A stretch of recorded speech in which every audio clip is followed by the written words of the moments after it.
next step you want to take in measuring your door are the hinge locations. We already know the hand of your door, the size of your door. Now we're going to look at hinge locations, and I'm going to show you the proper way to measure for hinge locations.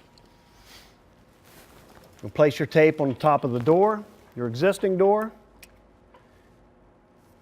Measure to the top of your hinge. That's your first hinge location. Pull down to your second hinge. Measure to the top of that hinge. That's your second hinge location. And again, repeat the same step for the third hinge location.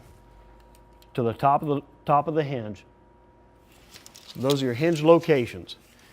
And it's important to know your hinge size. A standard commercial hinge size is 4.5 inches. The door on our mock-up is 4.5 inch hinges. So if you have any questions or concerns about your commercial door, frame, or hardware needs, contact us at atlasdoorandhardware.com.